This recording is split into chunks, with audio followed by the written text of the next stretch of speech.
L'Europe, c'est une nécessité et un espoir. L'Europe, pour moi, c'est une question existentielle. À la fin, c'est une question de survie. L'Europe est un projet unique, extraordinaire, basé sur la paix, des valeurs communes et une coopération étroite entre les pays pour le bénéfice de tous, employeurs, travailleurs et société civile au sens large. Et c'est la construction de la paix par l'intégration économique et sociale. C'est-à-dire c'est l'espace le plus pertinent pour construire la paix et le progrès humain. C'est une construction humaine, politique, institutionnelle, très intelligente, mais qui peine à faire valoir tout son potentiel.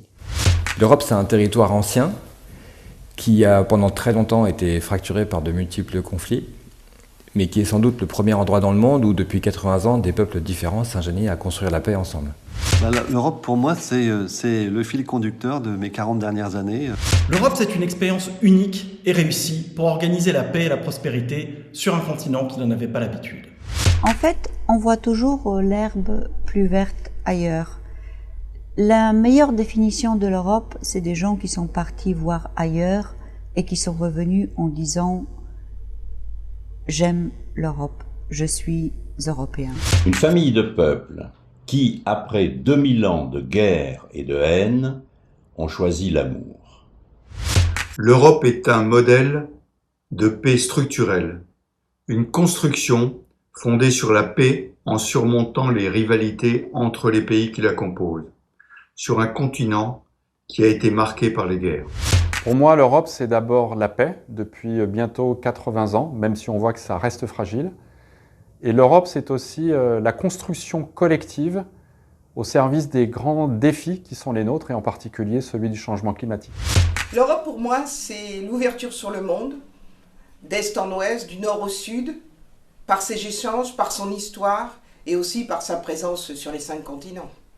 Pas grâce aux zones ultra-périphériques.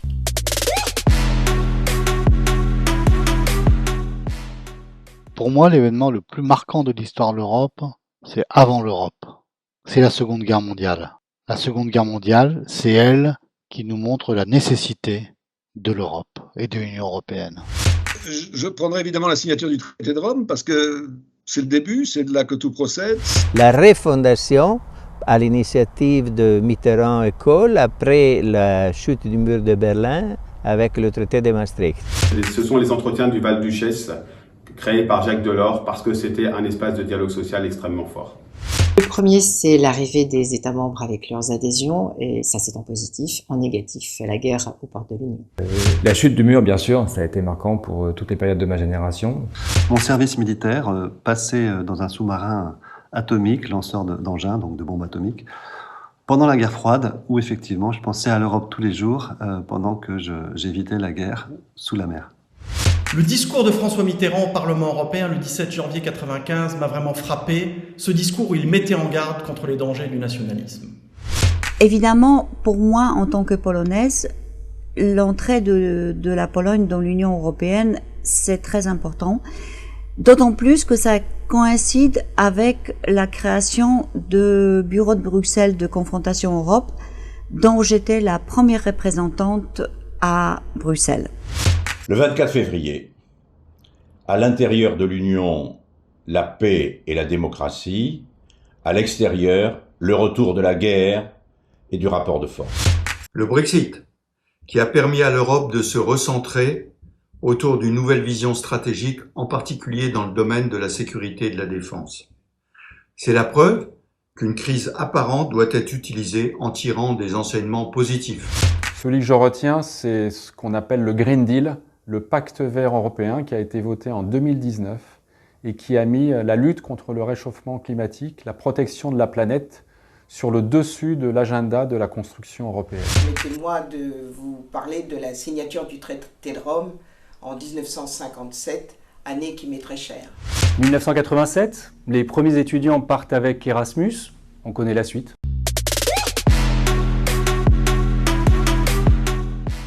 Ça sera un continent plus uni, un continent où il y aura toujours des différences entre les pays, et un continent où les valeurs européennes de paix et de solidarité seront encore plus partagées qu'aujourd'hui. Alors, comme vous, comme tout le monde, j'en sais rien. Ce que j'espère, en tout cas, c'est que en 2050, l'Europe sera une confédération d'États. Moi, je vois une Europe où il fait bon vivre et prospérer, et où les citoyens, par l'intermédiaire des organisations de la société civile, ont pleinement leur mot à dire en ce qui concerne les politiques qui les affectent et leur avenir commun. Et on puisse construire un ordre pan-européen de sécurité et de paix, respectant les intérêts et les besoins de chacun. Elle ressemblera à ce que nous saurons en faire, c'est-à-dire un espace de paix, un espace démocratique et un espace où on nous fera vivre à la fois notre ambition écologique et notre ambition de progrès social. Elle aura été suffisamment forte et convaincante pour lutter réellement contre le changement climatique. Je vois deux options. On peut imaginer une assemblée délibérative un peu endormie. On peut aussi imaginer des institutions à géométrie variable. Je rêve d'une Europe évidemment démocratique. J'espère que l'Europe sera un ensemble de 30 ou 35 États conscients de leur destin commun, intégrés à différents niveaux dans l'Union européenne. J'espère qu'elle sera meilleure et que nous pourrons être fiers d'elle.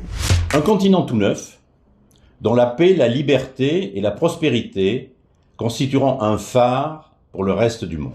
L'Europe en 2050 aura atteint une économie neutre pour le climat, basée sur une politique de cohésion pour amoindrir les disparités entre les États.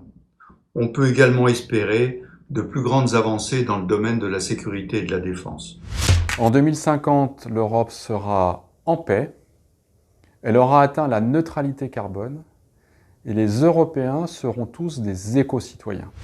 L'Europe en 2050, c'est un espace de rencontres partagées grâce à des programmes comme Erasmus+.